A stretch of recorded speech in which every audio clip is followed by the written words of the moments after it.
Hopefully we can fly today if the wind is fast enough. The idea, even with the kite that they're using here, is to create more pull force by moving the kite back and forth across the wind. And right now I've got probably an additional 8 or 10 pounds in my hands I didn't have when I was letting the kite sit at idle. In those very weak winds, the kite was pulling probably close to 500 pounds. And that's when we realized there's definitely something big going on here. In Egypt, I took a look at some of the data, and on a yearly basis, they would probably get 20% of the time they would have the winds above 10 knots. It is quite possible because they do get the winds that are needed, and I'm seeing that within the data that they are consistent and they are persistent, so it should work.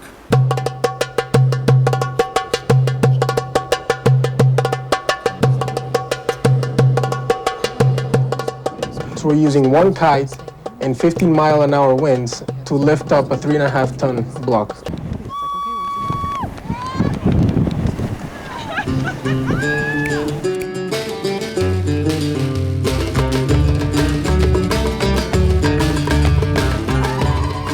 We did it, I think the official figure that the press gave out was 25 seconds of airtime, which, is impressive when you're thinking of a 3.5-ton rock that eventually ended up hanging from its very tip like a pendulum off the structure.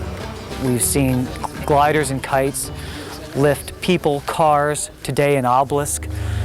It's amazing to see something so simple do something that's just so grand. I started with an obelisk about 12 inches tall. Then I went to a 400-pound obelisk that stands about 4.5 feet tall. The next obelisk was 2.5 tons. The obelisk after that was 3.5 tons, and now we're working our way up to an 11-ton obelisk. And is this going to be the last one? No. Next time we lift an obelisk, I hope it'll be anywhere from 50 to 100 tons. She has demonstrated that they could have done it, and that is definitely the first step. And they could have done it with the materials that they had.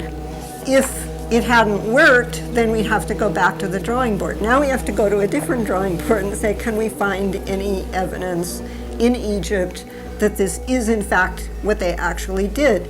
I see what I think the Ankh is a carabiner.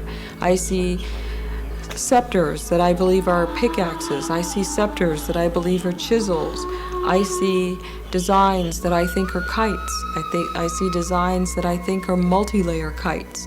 So by having gone out in the field and trying things, all of a sudden the hieroglyphs took on new meaning. It's interesting to have somebody like Maureen come along with an idea like this because it makes us go back to the basic data and look at it with a new eye and see if we can find things that we've missed. I felt that, this should be easy at the beginning, but as it turned out later on, it really required lots of thinking and brainstorming and novel ideas before we could come up with any solutions. Once you have an idea and a passion and you know you're right, it gives you the energy to go forward and go on in the face of a lot of criticism. It opens your imagination. So that's, I think, what we have learned in the process. And what does it take to convince the world that something like this happened 5,000 years ago?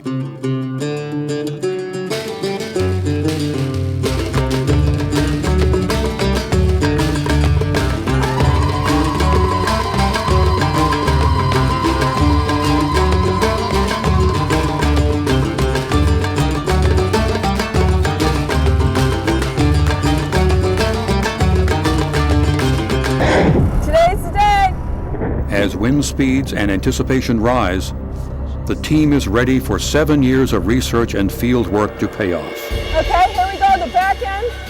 Pull the back end, Bill. I was running around like crazy trying to get everything done because that wind is so sporadic that you got to take advantage of it when it's there. Should the wind hit about 20 miles an hour, we should see a lift. It's pulling good. It was amazing just to see this thing start little by little. Just like last time, it's like magic happens at 24, 25 miles an hour. When the first pulling of the obelisk started going up, it was unreal. In 27 minutes, the obelisk is 10 feet off the ground. Look at it go! The last time it reached this height, it fell. When it got to that point where it did before when it crashed, I was really expecting it at any moment just to crash down. It's making noise! Stuff is cracking, guys. This time it keeps rising. It's going! When it got past that point, it was just a relief. It's starting to roll! It's rolling!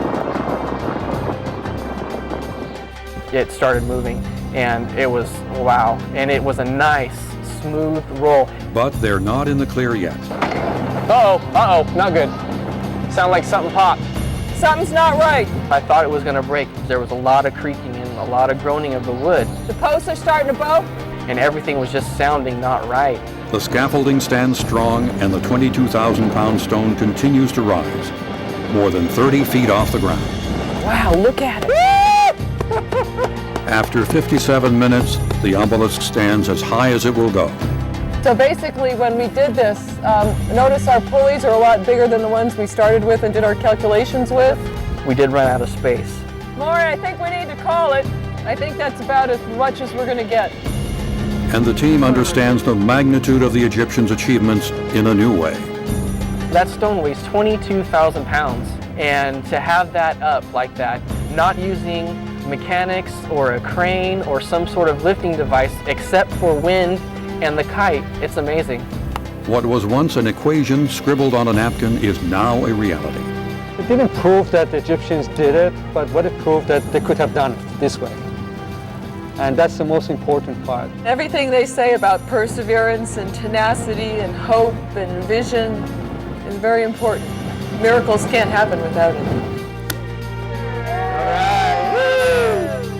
Even as they celebrate their success, they look to the future, confident in their ability and the power of the wind to help unlock the mysteries of the ancient world. We want to move on. We want to pursue this. We just want to keep the momentum going. This day does feel very much like the end of one chapter, but the beginning of an absolutely glorious new chapter.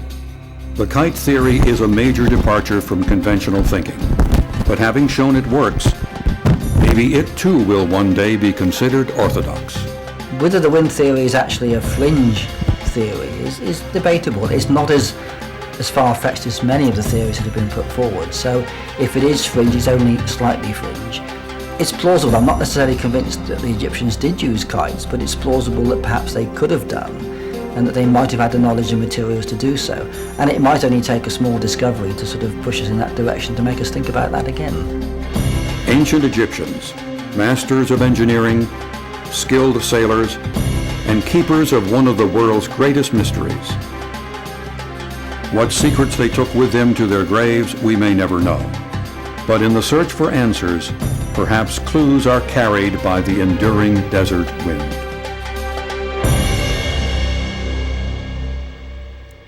Well, it was interesting. You can see, even under the worst wind conditions, I had to have the film to the History Channel on February 1st.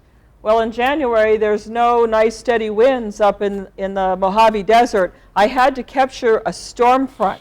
So what was interesting is even under the worst roiling wind conditions, this still worked. So anyway, I got everything off to the History Channel. Life is good. Years in the field. All this work. If I never see another obelisk, I die happy. Everything's gone. And then 2 weeks later, I get a call from my producer. Hey, can you build a couple of pyramids? And I'm like, man, now I know how Imhotep felt. Okay. Yeah, all right, I'll build some pyramids. So the first thing you want to do is make sure the ground is really hard. Because if you're using log rollers and you've got your 2-ton stones on your log rollers, they're going to lock under pressure. So you want to make the ground really hard. Well, Daniel Correa said, well, get permazyme. I'm like, what's permazyme? It's a natural enzyme. You mix with the ground, you wet it, you compact it, and 3 days later, it's hard as rock. You can land planes on it, run tanks on it, and it'll give you the permazyme for free. I'm like, great.